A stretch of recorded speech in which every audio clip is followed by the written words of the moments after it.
I forgot I have a 10-second delay on, but that should be starting now. Alrighty. Beginning of the video. Woo!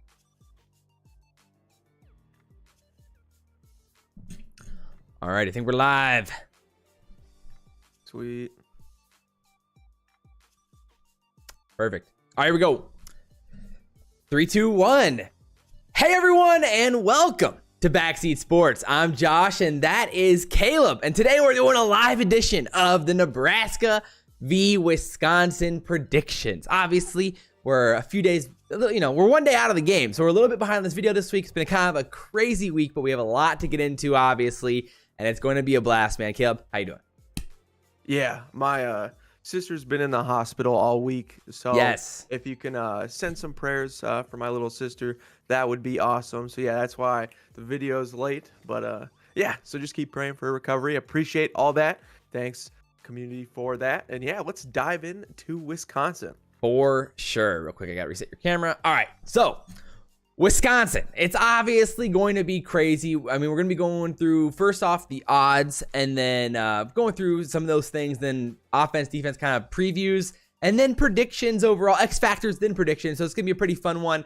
Obviously, if you guys are joining us here on the stream, welcome in, everybody, and it's going to be a blast. So off the rip, the spread, I mean, it's currently a 10-point spread for Nebraska v. Wisconsin.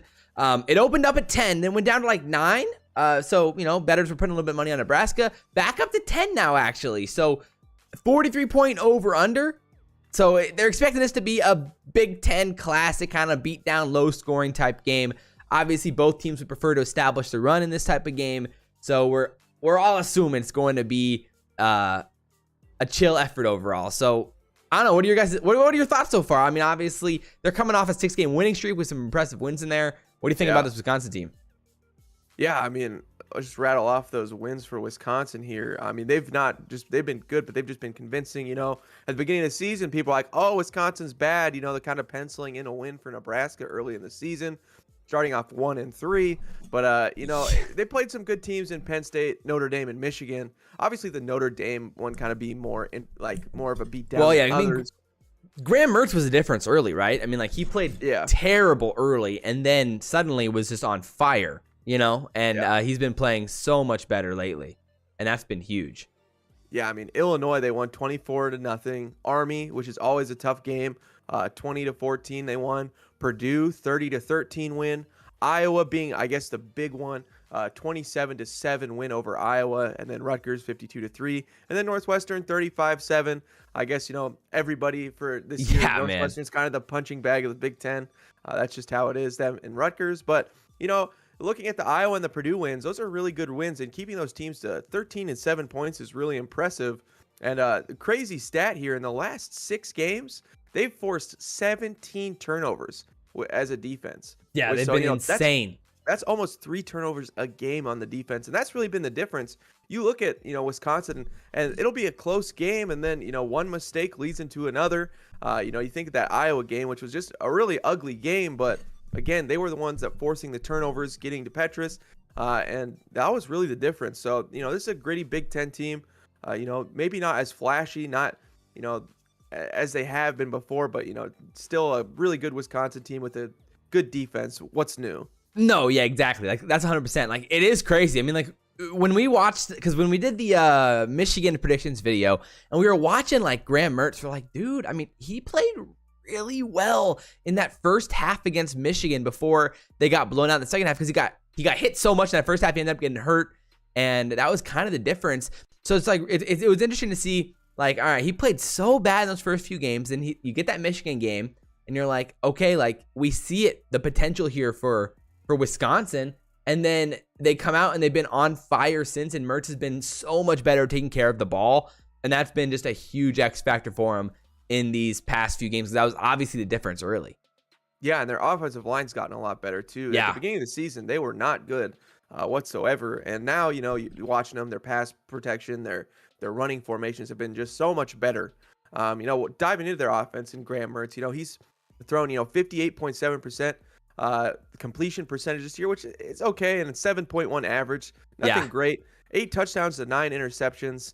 It's not nothing crazy, but again, their big talent that this year has been Braylon Allen, their running back, who's a true freshman and who in the last 6 17 games, years old. yeah, in the last 6 games has run for 100 yards. So, and he's running a 7.1 yards per carry. He's averaging just as many yards per rush as Graham Mertz is per throw, which is crazy. And he's got 9 touchdowns and 834 yards on the season. And with a couple games left, if he hits that 100-yard mark, there he is as a 1,000 yards rusher as a freshman. Again, that's what Wisconsin is known for, and he's definitely their biggest threat. And he's kind of more of he's a bruiser, I think. He's a little bit bigger, but he does have some vision, and he can break some tackles. So Huskers will have their hands full. I mean, the Big Ten's just been chock full of great running backs this season. No, yeah, literally. Like, he definitely was the first guy that stood out when you're watching it. You're like, yo, who's this kid? Like, you're going back and watching some of the early games, kind of catching up on the film. You're like, oh, yeah, Braylon Allen. He's looked good from the beginning and, like, really, really been impressive. Like you said, shocker. Like, Wisconsin's got a talented young running back. Like, wow, who'd have thought, no doubt. Shocker. But, yeah, like, he really does look like a beefed up Jonathan Taylor sometimes. Like, he is a big guy, and he definitely shows it. But he has some nice lateral movement. He's gotten to the edge pretty well so far in these, especially these recent weeks where he's looked really, really good these last few weeks. I think that's what gets scary is that, he is a young guy, and he's definitely been getting better as the year's gone on. And that's where you get a little bit scared with this team. And, like, just overall really, really impressed with that young player like that. Just really insane, especially against Northwestern, where he had some nice runs against Northwestern. You're like, holy crap. Like, we had one like near the goal line where he looked like he's going to take it to the house and looked really, really, really good. So overall, he doesn't have the most like insane top end speed, at least that we've seen so far this season at times, but like he's really shifty, has good vision, and gets to the edge as well. Yeah. And then for them, like, their wide receivers is nothing too crazy. But, Danny Davis III kind of has been there, or been Mertz's kind of go-to guy in those third downs. I feel like his name is called a lot on those third downs, and he's really good with contested catches. It doesn't feel like, he's the fastest guy on the field. He's not going to burn you, but no. Mertz definitely trusts him to catch those 50-50 balls, and he's got 27 receptions, 418 yards, and he averages 15.5 yards per catch, and he's got a couple touchdowns. And then obviously, too, it's Wisconsin. It's the Big Ten. What's a shocker? Tight ends. Oh, so, yeah, whoa. Who'd have thought? Big Ten loves their tight ends, as we all know. And we all know Jake Ferguson. Oh, my exactly word. One of them. So he got 31 catches, 298 yards, 2 touchdowns, averaging 9.6 yards per catch. Again, Mertz throws to him a lot. Reliable. Yeah. He's reliable. Again, good hands, and again, he's good at getting his body in front of that ball and catching those 50-50 balls. Because Graham Mertz on those third logs, man, there's a window there. There's a window there for sure. But those two are the guys he's targeting in those must-have situations. Yeah, I mean, like, and again, with Wisconsin, they're gonna line up with some big package sets. They might have 2 tight ends out there sometimes. They're gonna bring in their fullbacks. They're going to run fullback dives. We saw a lot of those on film. That Iowa game. Oh, my word. Like, Iowa and Wisconsin were just exchanging fullback dives. So it was like, oh, you did a fullback dive? Time for us to run a fullback dive. And, like, it was just back and forth.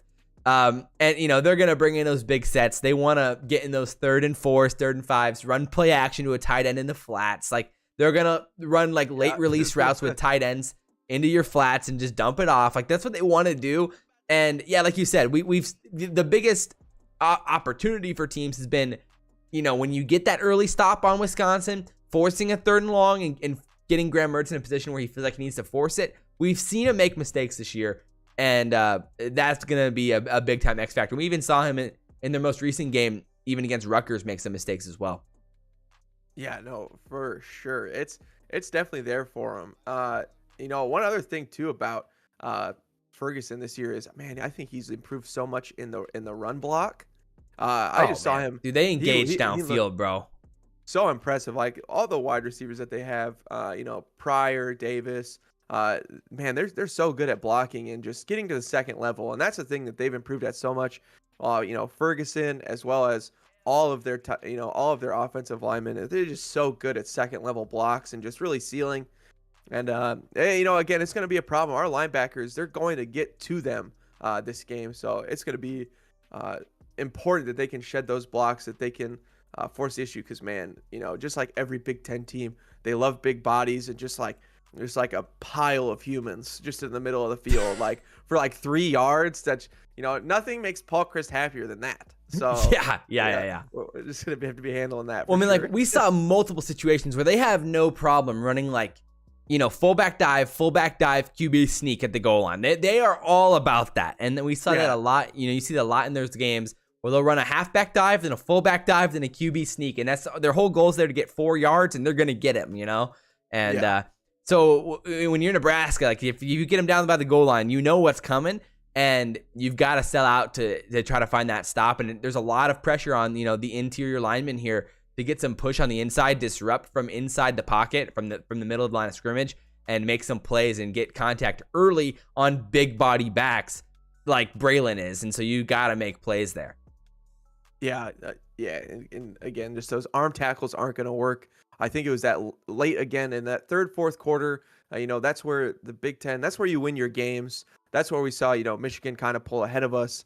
And, again, that's where we see Wisconsin just constantly pull ahead is, Braylon Allen's fine to tackle in the first and second quarter. But as, those quarters squeak on, like, man, he just gets tougher to tackle. We saw at Northwestern, like you said, that one really nice run he had. It was like 4 guys just trying to arm tackle him. And, that's what I'm most scared about, I guess, as we go into this game is it's close. And then our guys just get tired. And we can't finish off those arm tackles, or maybe our safeties don't even use their hands, and they just they launch at those guys. And literally, and that's not going to work either. So there's definitely their offense again. Graham Mertz 8 touchdowns, 9 interceptions. He makes mistakes. Forcing them is going to be the key. But man, if their offense is pretty average for the Big Ten, their defense is anything but. They are very, very impressive as this year's gone on. Oh, yeah. I mean, that's obviously like shocker. That's where Penn State thrives and they want to be. And obviously, again, if you guys are just joining us in the live stream, welcome in. Live best of 3 for the predictions here for Wisconsin, Nebraska. So we'll be doing kind of the breakdown here in the middle part and just kind of doing our kind of video spiel and then get into questions and conversation more at near the end. But we appreciate you guys for tuning in for sure. And like you said, real quick before we get to the defense side, I did want to talk a little bit more about Graham Mertz and kind of just overall like where he's graded out well, because obviously he struggled downfield on the year, and we said in those splits, like on those like third downs, he hasn't been great, and like that's where we have to find our advantages, and like he's actually graded out by far best in like the medium passes, so like from 10 to 20 yards, he's graded out by far the best. And we saw him make some nice throws towards the sidelines, like on those like 2nd and 11s or 2nd and 15s, like after a bad first down or penalty. We've seen him make some nice throws downfield, or like even like 15 yards downfield, a little out route for a first down, like on 1st and 10. He made some nice throws there, and that's where he feels most comfortable. And when he gets in rhythm, he is dangerous. And we saw that against Michigan in the first half. We saw that against definitely in the Northwestern game, in the Iowa games, where he was getting in rhythm and making some nice throws down the sidelines. And that's where he wants to be for sure. Yeah. Man, both him and Petrus, just sometimes they can really throw into that double, triple coverage. Yeah. Just in the Iowa game. And man, there is opportunities like 1st and 2nd down, just like stacked up box, sell out for that run. Cause he's how we're going to win this game. If Nebraska's going to find a way to win, that's how it is going to be. It's through getting to Graham Mertz, making him uncomfortable. Obviously, it'd be great to get a sack or 2. Obviously, their offensive line is good, so it's going to take a really nice scheming from Nebraska to get some pressure this game. I'm not quite sure how we're going to find it. We're going to need Garrett Nelson to play a crazy good game, in the pass rush. We're going to need some really good individual effort from Thomas and Daniels, for sure. Stilley to get some sacks there and really disrupt that passing game. Besides that, and just really solid coverage down the field. Yeah. It'd be really interesting to see, obviously, without JoJo, kind of our best defensive player, how our defense handles this. I guess we'll talk a little bit more about that later, though. Yep. So, obviously, defensively, I mean, they have the standouts, like we all know. Their linebacking core is insane. What are your thoughts on this defense? Yeah, they have the best linebacking core in the Big Ten by a long margin this year, I think. Yeah. Leo Chanel, it starts with him. He has 62 tackles, 37 solo, 6.5 sacks, and 2 forced fumbles. He's just, Wisconsin just defensively with their 3-4, it's what Nebraska wants to be. Their linebackers are just so much better. They are the pass rush for their defense, but they're also the run stop. These guys are It's The Walking Dead Black Friday. The best team right now at tackles for loss in the Big Ten. That's the one thing that Josh and I have harped on all season. What's been frustrating about our linebackers is while I can maybe get the run stop, they're not doing it in the backfield unless it's JoJo Domann.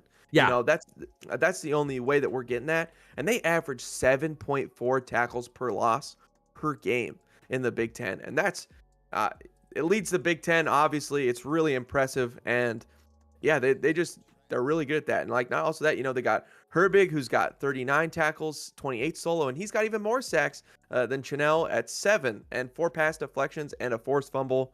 And then Jack Sanborn also has 60 tackles, 34 solo, and 3 sacks. So again, all of these linebackers can get to the quarterback. Yeah, they're impressive.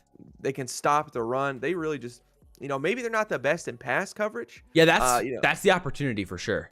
Yeah, maybe they're a little bit slower, but man, just inside the box, they're cream of the crop. Yeah, that's what gets worrying. I mean, obviously Nebraska's problem this year is that teams haven't had to send blitzes to get pressure against us. And Wisconsin, that's their strength. They don't generally need to send blitzes to get pressure either. So that's a pretty worrisome matchup in this game, especially on the road overall. But like you said, I mean, the linebacking core is just so dynamic both ways. Run stop, pass rush. I mean, they're good at attacking a line of scrimmage or attacking an offensive line and really getting to the quarterback, like you said. So that's what you got to watch for here. And they're all over the field, and they're deep too. I mean, they have 13, 14, 15 guys that can come in and look pretty impressive. So this overall defense is really, really, really good, and Nebraska's going to have to respect them.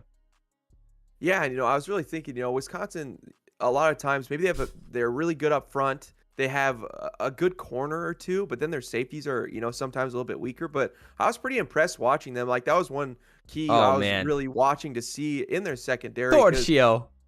Yeah, Torchio and Colin Wilder, they were both really good, and also just really good at open field tackles, which, just super disciplined, and I think get some picks. And they do have a good corner in Caesar Williams, who leads the team with 3 picks on the season, including a pick 6. So, I mean, again, they're just a really solid defense that, doesn't have too many holes, and it's just really going to be a tough task.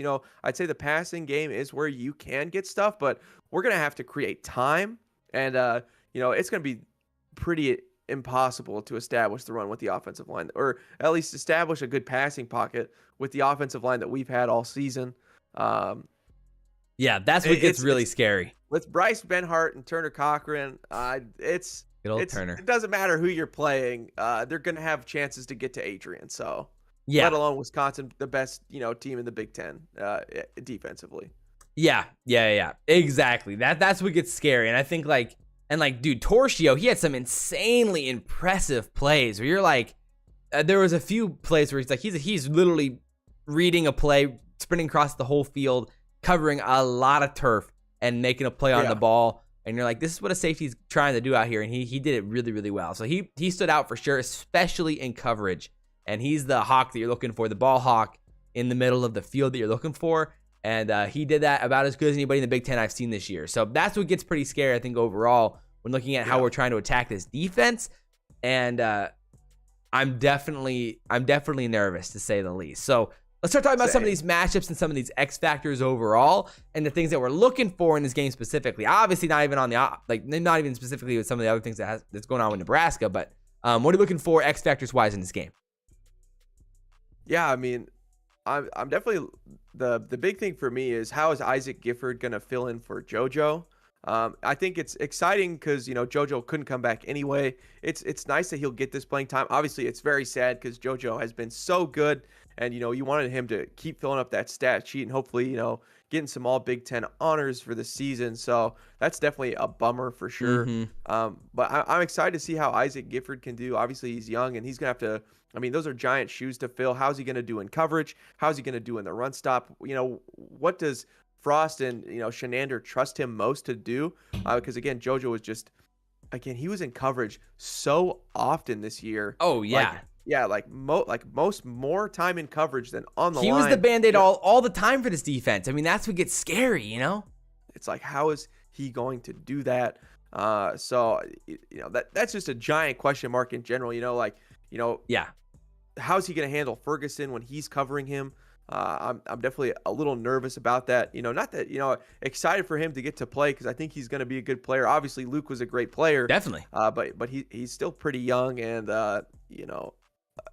replacing the most valuable player on our team's never an easy job. I mean, that's just, that's just how football is.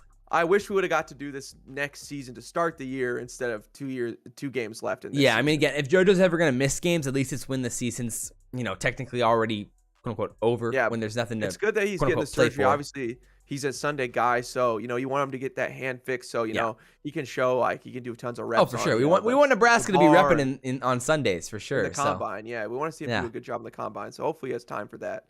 To recover and be able to perform well there. Yeah, I mean, the coaching staff was saying that he really wanted to play in this game, but he was recommended to not play and heal the hand. So I think overall that probably is the best decision for his career realistically, but man, it hurts missing JoJo. That is going to be tough. So I agree. I mean, that's 100% the first X factor. And again, there is going to be some opportunity here. And obviously step one for success on this defensive side of the ball is selling out on first and second down to stop the run. I mean, we're going to have to put Cam Taylor and his secondary in some tough spots in this game and stack the box and really, really, really work to get this offense in some third and longs because, I mean, it's the only success that teams have had against Graham Mertz this year is forcing him into the 3rd and 8, 3rd and 9, 3rd and 11, and trying to make him force him to make some mistakes. And he has on the year, like I said earlier. So that's going to be interesting to see how we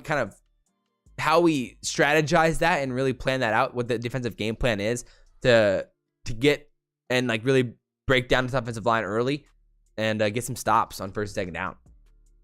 Yeah, I'd love to see some of our linebackers play with some more instincts too on, hitting some holes and trying to stop the run.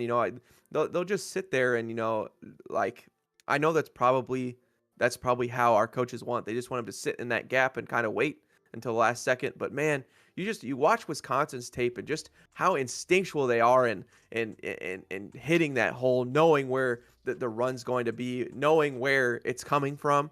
And our guys just don't do that. And I think that's more coaching. They're too scared to let those guys do that. And they want to play so conservative and make them earn everything. And Wisconsin already plays that way anyway. They're not a big play type people, team. That's not how they operate. They are a slow, grind it out. We earn every yard anyway. This isn't Ohio State. This isn't Oklahoma. Yeah. So I want to see our guy. I want to see an aggressive game plan. I want to see. I agree. I'd rather we give we up go down swinging 15 yards. Yeah, I'd rather we give up a 20-yard run than let them get 6 yards and kill us by how they want to play by the end of the day. How they want to play. Yeah. Exactly. I agree. That is going to be scary. I don't know. I mean, we've seen Wisconsin. They do a really, really good job of throwing a lot of different looks at you and using motion in different ways and misdirection. You're pulling guards all the time in misdirection. You're pulling all of these things in misdirection. So it's oftentimes you're sending a receiver in motion across the formation and then running a counter play and using their speed. They'll run these sweep plays to get to the edge once in a while. And they throw a lot of different looks at you to run the ball. Shocker, that's what they want to do, and they're definitely good at it. So I agree. Really playing contain and selling out is what I'd like to see. And like you said, forcing them to play a type of game they don't want to play and make them beat you on the outside. Make them beat you downfield.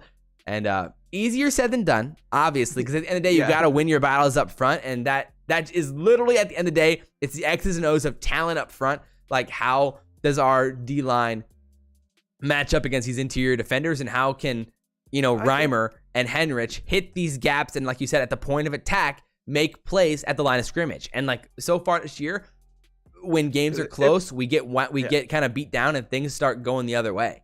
And if we just sit in the hole and just wait for him to come to us, guess what? There's not just the running back's going to be there. It's going to be a fullback. It's going to be a guard. True, yeah. And then guess what? That's going to be 10 yards anyway. So we need to be way more decisive and explosive as a linebacking core. I agree. I'm sick of watching us again. Just kind of, we fill all the gaps. Sure, they're where they're supposed to be. We play it safe, right? But they're going to kill us. They're just absolutely going to kill us that way. I mean, that happened in the Purdue game. It was just a bunch of contain. Yeah. We just contain. And then you end up losing the game. Like, at some point, you've got to attack. The Minnesota games, it was the same way. Yeah. We just kind of sat there in our coverage.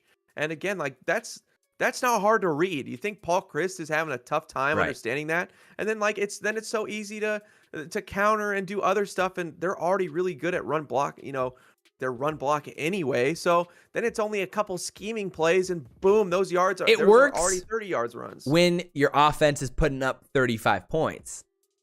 But like, we're not going to be putting up 30 plus points against Wisconsin. If we're winning this game, it's going to be in a bloodbath, 20-17 type win right here. Like, that's how you win this game. And so I agree with you. You got to take some shots here on defense to sell out for the run. I'm all in. So if you guys are just joining us, by the way, again, we're doing this live prediction, so we appreciate you guys for hanging out in the chat and rocking and rolling with us here. We'll do all the questions and more of that stuff at the end of the video, but I think that's huge. I think it's absolutely huge. And like I said, obviously, X Factor, we already kind of mentioned it, though, is Graham Mertz's execution on third downs, like where those are the opportunities for turnovers, where he had so many turnovers in the first 3 games when they were losing. He's been way more efficient and conservative in these last 5 or 6, but they've also been so much better establishing the run.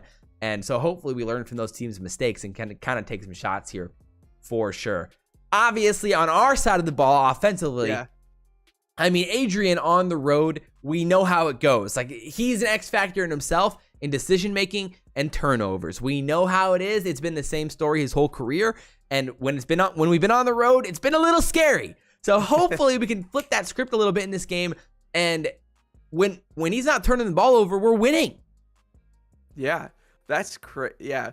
So in every single game that we've won this season, he's had 0 interceptions. Yep. So it's crucial. Like, and 8 Adrian's picks, also 8 picks in losses, no picks in wins. Like, sometimes football's as simple as that. Don't give the ball to the other team, and you might win some games here. And that's definitely been the case for us. And again, Adrian, we talked a lot about this year. Like, his strides of improvement from last year to this year are impressive. They're great. For sure.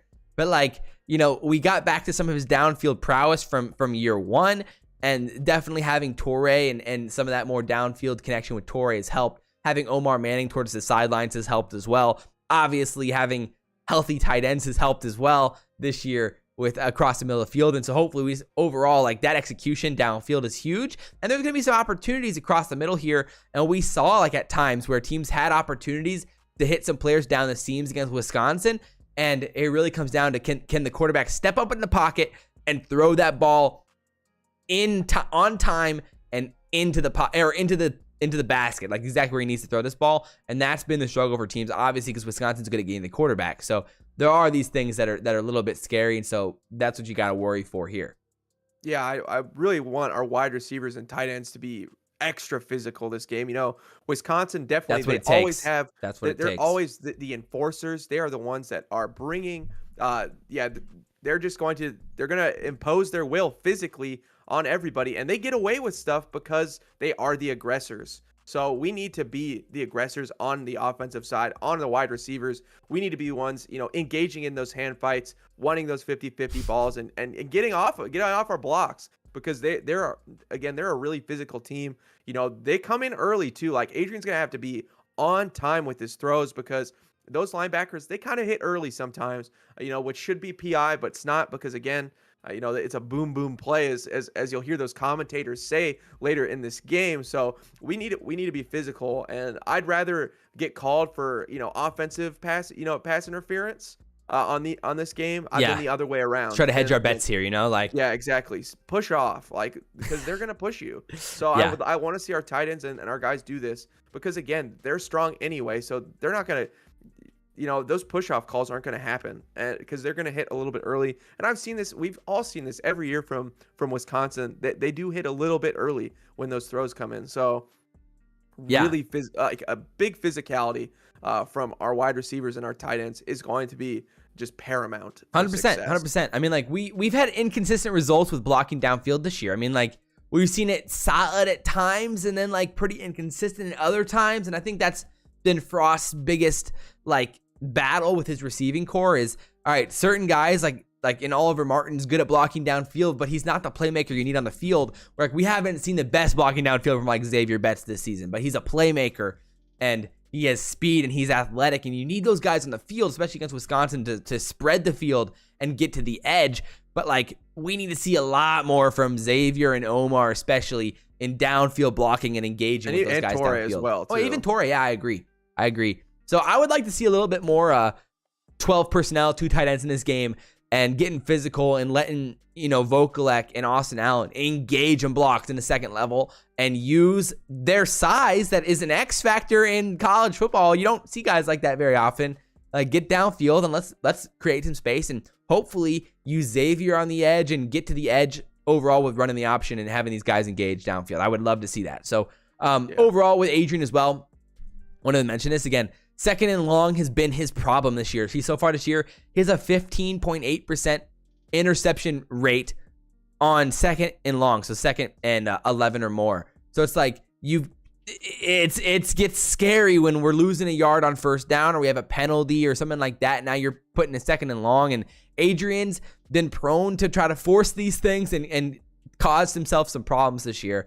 And you gotta avoid those situations, or at least be aware of it. And Adrian needs to be more self-aware of that. And maybe we can see Scott trying to himself. Yeah, maybe call some different plays there, because it's like this is at some point, Adrian's gonna make a mistake if we keep getting to these second and long. So you gotta worry about that for sure in this game.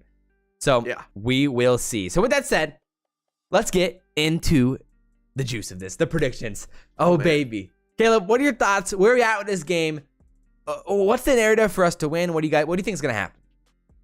Yeah, well, I think the tougher team, wins this game. I don't think there's, our defense is solid and their offense is worse than ours probably, like talent-wise. Yeah, I mean, overall. I mean, obviously their execution on the offensive line is the X factor. But yeah, how well that they established the run has been impressive. And luckily for us, for our defense, that's one of our strong suits this year. We held the leading rusher in the nation to 76 rushing yards, and even less than that in 4 quarters. Yeah. So we have a chance here if we can scheme right and be aggressive against them.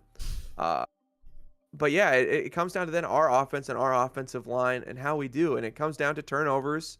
And again, like those third, fourth quarters, we're going to be in. I assume, hopefully, like knock on wood, barring like fast turnovers here, we'll be in this game in the second half, but it's come down to who's mentally tougher, and these third, fourth quarters, who wants to continue fighting, I don't think that there's any lack of that on the defensive side, but on the offensive side, our offensive line needs to play just so much smarter, so much more aware. For sure.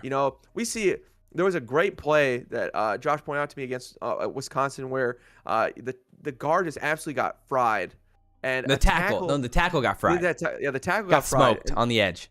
Yeah, and was gonna it was gonna be a huge sack on Mertz or a forced fumble, and then the tackle who didn't have an assignment realizes this. Yeah, the guard, sorry, who saw that, realized this, runs over and just lays a giant block on that defensive end. Saves Mertz. It would have been a strip sack. Yeah, saves Mertz. And our guys, if there is, it was an athletic heads up play. Yeah.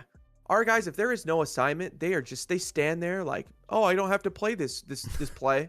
Like that's what it looks like every time our offensive line starts. So it's like they don't help each other. There's no communication, and obviously it's poor blocking, and it's been this way the whole year. Yeah. And obviously we have a whole bunch of coaches missing this, or not missing, but we're an empty coaching staff this game too. So there's a lot going on there. So I mean, thoughts on the game? I mean, where are you at the prediction here? Yeah. So I think we're going to turn the ball over 3 times. I foresee a forced fumble and a couple picks. I think we're going to lose 28-10. I'm actually going with the under. I don't think our offense, getting all of your coaches fired, essentially besides the head coach, that's pretty demoralizing as a player. I don't really agree with it. Yeah, I mean, like offensively, I mean, he's trying to get ahead of the 8 ball in the hiring process, obviously, but still, like, there's plenty of time. I just think that's a bad choice. And it's like, you've been working with the coach. I mean, I saw, Prohaska tweet, damn, afterwards. Yeah. I think I said this like last week too. It's like, what makes that you want to go and be motivated? Like, knowing that, in their minds, it's their fault that, those players got fired, those coaches got fired. We let down our coaches who recruited us and now they're gone. Like, where's the offensive juice there? I don't know. I don't see it. And again, Adrian's going to get behind the 8 ball, and Wisconsin's going to bait him, man, into forcing some stuff. And I think 1 forced fumble, it could be no picks and like 3 forced fumbles, and that wouldn't shock me either. I just think that they're going to get to. I mean, it could be 3 forced fumbles and no picks. Yeah, it could be 3 strip sacks. Like, yeah, like there's just, there's just a lot of opportunity for things to go wrong.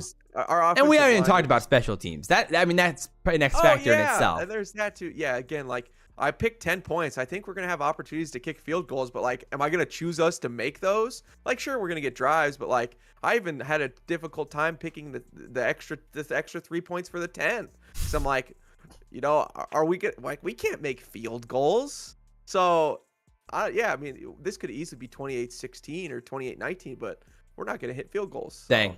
I mean, my thought is like, if we were able to say, we can beat these guys too. Oh, we can beat these guys. We can definitely beat these guys.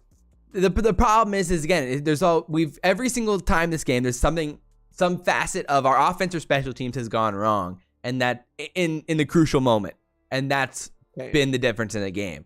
And if we played exactly how we played against Ohio State, but like in this game, we'd probably win. Like, obviously the missed field goals were killer, but like, we forced turnovers. We forced Stroud into turnovers. We literally shut down Travion Henderson for like 85% of the game until they could just start running the ball against us in the second half.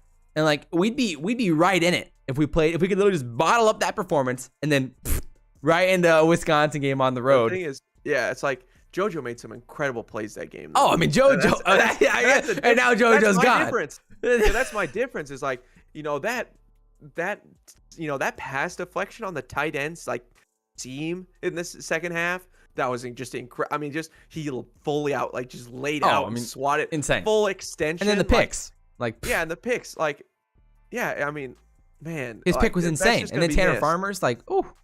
Yeah, like, Farmer will be good, and I'm excited Miles Farmer, excited for him to get more time in there. But it's just, I don't see it happening. I just think like a lot of like JoJo, like he was, he kept like his mantra the whole season was, we can still get to 6 wins. We can still get to 6 wins. And now we can't get to 6 wins. Right. I mean, this, there's a world we could get absolutely blown out in this game if the motivation's not there to win. I mean, that's possible. Like, there's we showed against like Minnesota, who's a good team, who, by the way, controls their own destiny in the Big Ten West, who we just didn't even care about playing. Like, so it's like, if we can't, we'll get excited about Ohio State in Oklahoma, but when it's just Wisconsin, or just a team that's leading the Big Ten West, or like, again, like, I just feel like we're so soft still. Yeah. Like, so I mean, that'll be the thing, is like, do we have the resilience in this game to win? Not all the players. I think the coaching staff, it can be soft at times. Just yeah. Like, so many players are so great, but you feel bad. So I mean, like, as for like my prediction, like, that's where I see the potential for this win. I mean, absolutely. But the problem is, does a punt go wrong? Does a field goal go wrong? Does a kickoff go wrong like it did in the Wisconsin game 2 years ago?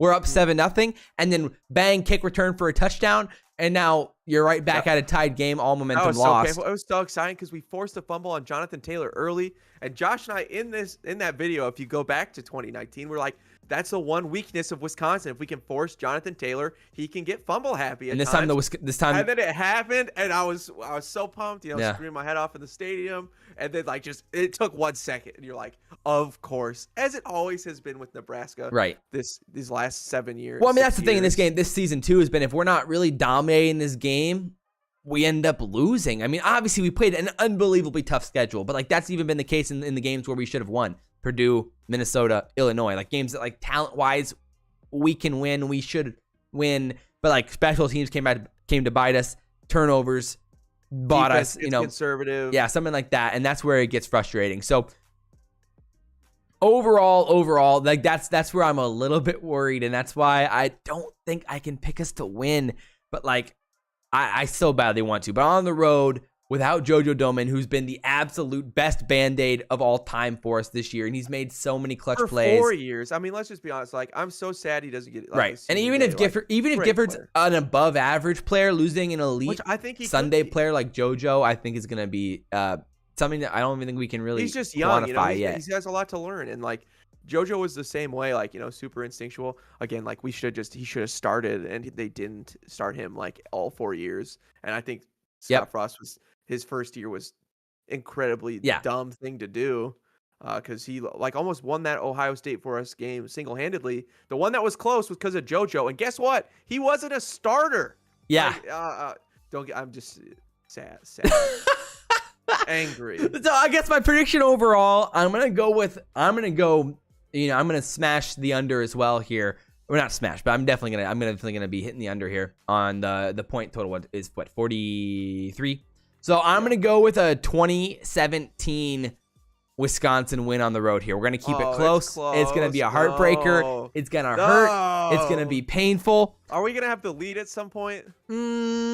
I don't know if maybe early, but I don't think we're gonna have a lead in the second half.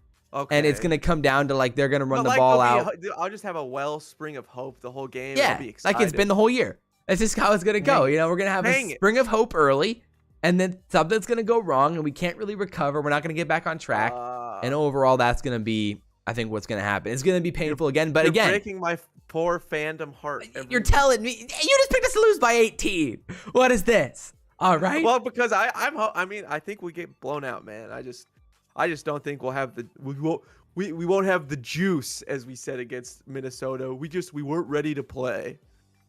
Man, I don't know. We'll see. I mean, obviously that's been the story. Like I said, if we're not blowing them out early, it turns into what we've seen this whole season, obviously, with like the Wisconsin, the Michigan State, the Ohio State, whatever it's been, that's kind of been the theme this season.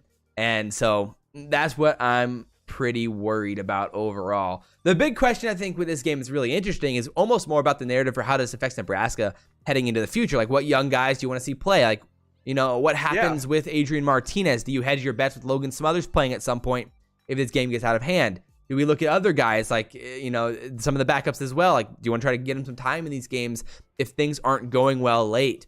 It'll be interesting to see, especially with Adrian and what his decision is. I mean, there's at least seems like from Frost's conversation still a world where Adrian doesn't come back, which I think to me seems unlikely. I think he's going to come back. I'd give it a 96% chance that Adrian Martinez is our quarterback next season. Wow, that's confident. 96%. Is that because you just don't think there's any world where Adrian gets drafted? Of course he doesn't get drafted. Bro, Tanner is he switching positions. Tanner Lee got drafted, so I mean, yeah, but like, all I'm saying is that an NFL coach can see Adrian Martinez and see a Russell Wilson, and then suddenly, especially if he plays well in these last two games, and then suddenly it's like he's too slow. His understanding is way too slow. Like that's just and the NFL Buffalo speed of the game. Yeah, sorry. I'm answering Andy's question. Oh yeah, the speed of the game is just way too. It's even so much faster than college, and Adrian Martinez already looks slow to the uptake on just like getting passes out on time, hitting people in stride. There's just no way. Yeah. So that's what gets worried for me. We'll see what happens. I mean, again, I obviously will be pulling for Nebraska in this one and be hyped about it, but man, it is scary for sure. So, that's kind of it. That's kind of where we're at. Yeah. What things are you, chat? I want to hear what you guys have to say in chat. Yeah. What are you hoping to see in this game? What are some things that you're like, all right, we want to see this happen in this game. This is what we're looking for overall. Like, what are the things you're hoping to see? What players you want to see make something happen?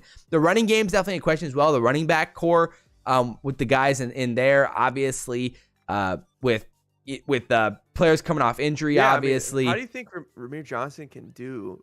Right, coming off of injury as well. Yant, I'd love to see a lot more Yant action in these games for sure. Agreed. And obviously, Sevion announced he's transferring. I wouldn't be surprised if like a Marquis Step potentially transfers heading into next year as well. So we're going to have to see what happens there. I definitely would like to see us absolutely utilize Austin Allen for sure. Yeah, Marquis Step, I mean, he seemed pretty upset in one of those post-game interviews when he was asked about like held and stuff. Yeah. Or Sevion was. And yeah, which makes sense overall. So those are the things that I'm at least a little bit if a running back scared about. 100 yards for us this game, I feel like we have a really good chance. Yeah.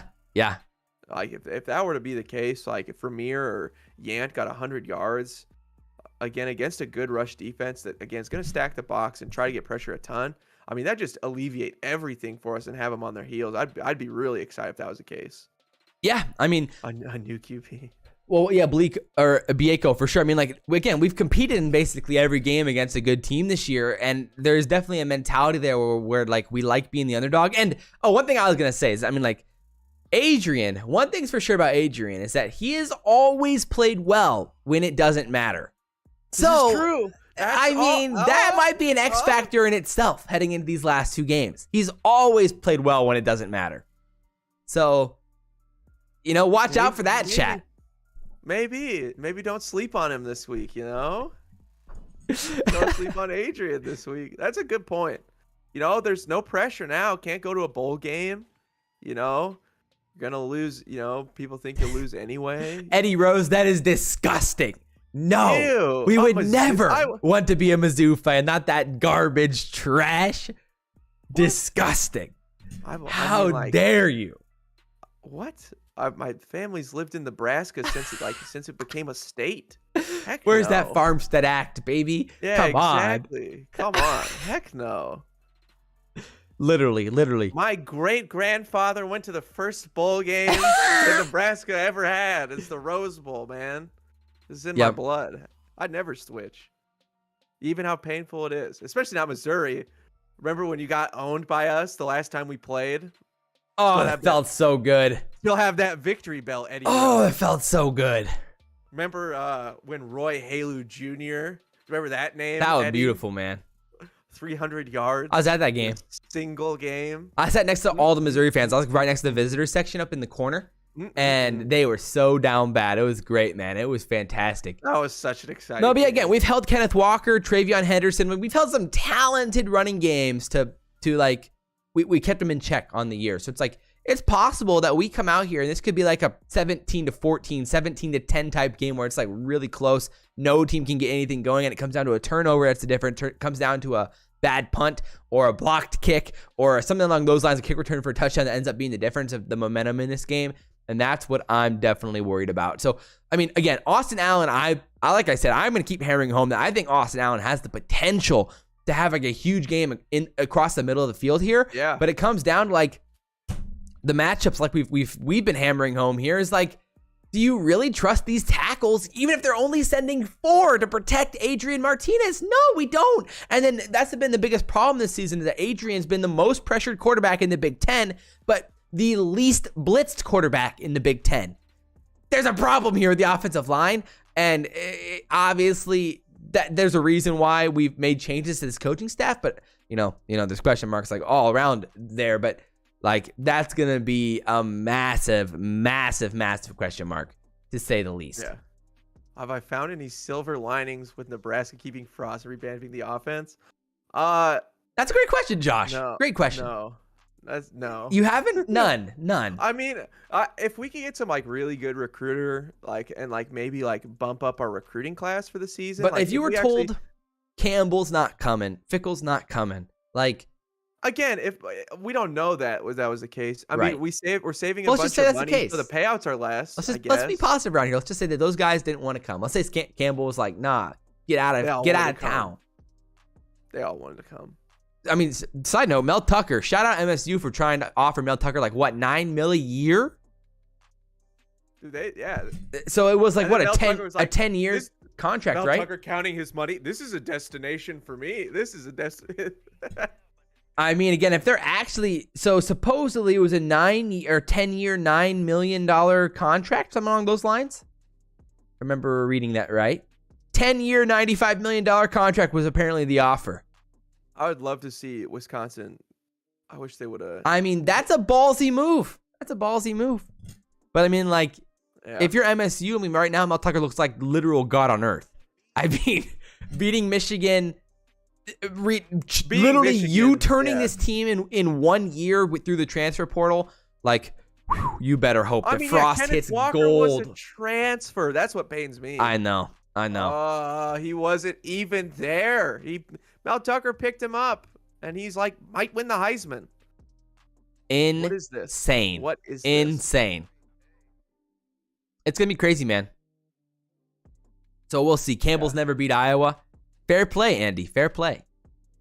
I don't know. True. That is a positive. They've won so many top 10 games, though. Is a lot easier than this last year, so maybe. But that was kind of our argument for, like, wouldn't it be nice to hand a new coach a nice, easy schedule and see what they can do with it? I don't know. But, again, I think there's still positives. And, like, again, the argument that, like, this season versus last year, and again, these are the improvements from Adrian and like that we've seen. It's like this year versus last year. Last year, Adrian was like one of the worst passers in the country in a clean pocket.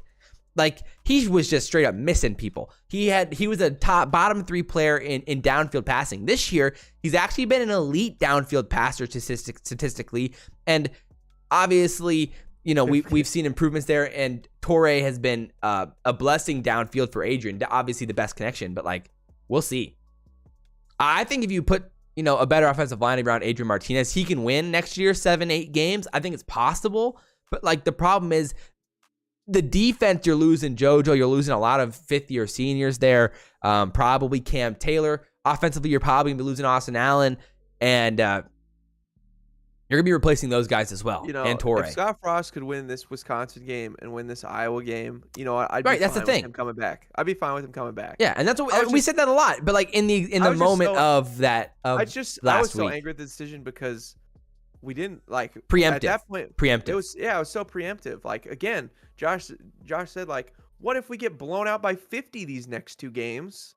Then you're not feeling good going next year. I mean, like, if we lose by 50. We'll be a 3-win team. That's worse than Mike Riley had ever been. Like, Scott Frost would be 4 wins, 5 wins, 4 wins, 4 wins, 3 wins. Like, ew. Right. Or, I mean, the COVID year. So that's where you get scared. That's where you get really, really scared. So you have to see. I mean, like, in my book, for Frost to deserve, like, even consideration to come back, he like, has to win one of these 2 games. And if you don't win one of these 2 games, like, it's just, I don't know how you bring back a coach who had 3 wins. Yeah. When you gave him 9 of 11 returning defensive starters, a 4th-year starting quarterback, and talented playmakers in Omar Manning, Xavier Betts, Torrey, Austin Allen, Vokalek. Like, you have, obviously the offensive line was not good, but like, there's enough playmakers there to like scheme out a few wins. Iowa and Wisconsin will be loaded next year. Why will Iowa? I mean, they're going to be at least good. I mean, they'll be at least good. Oh, for sure. But, I mean, their offensive line, they'll lose a lot, though. And then, but again, like, Iowa could have had Zach Wilson. Crazy. But instead, they got Spencer Petras. Zach Wilson decided not to go to Iowa when Spencer Petras committed. He said he was going to go otherwise. That's tough. Tough stuff for old Iowa. That makes me so happy. Yeah, well, Lamar Jackson was going to come to Nebraska and then last second switch to Louisville. Yes, not cornerback Lamar Jackson. The super that guy came here. That the Heisman MVP was committed to Nebraska under Bo. We would have won so many natties. I still think about this on a weekly basis. It's crazy. It really is. So, boys, unfortunately, I actually have to get going here because I'm going to a comedy show. So I actually have to get going here, and hopefully tomorrow's not a comedy show because we want to watch a good game. I don't want to be. I want to watch us win, crush Wisconsin. I say it every year that we're gonna beat Wisconsin, but this is the year. Yeah, there's no other reason that this is the year. It's going to be crazy. So we appreciate you guys for tuning into this live edition of Backseat Sports. We want to do more of this, maybe some more in the offseason as well, like especially just kind of chilling and talking about what's going on in Husker Nation. We appreciate you guys for tuning in, for subscribing, for like the live stream. If you guys are watching right now, hit like. Make sure it helps the live stream and people can watch this before the game tomorrow. We appreciate you guys for tuning in. Y'all are great. Sorry about the little bit delay this week, obviously, but so much going on. Crazy week for sure. So prayers for Caleb's sister again. She's in the hospital currently. So shout out to his sister and definitely prayers up and hopefully healing quickly and everything else. So we appreciate you guys, and go Big Red. Obviously, y'all are insane. We love y'all for watching, and Husker Nation's insane. Go Big Red in the future, and we'll see what happens. But as always, guys, I'm Josh. That's Caleb. This is Back to Sports, and guys, we will see you next time. Go Big Red, Badgers suck.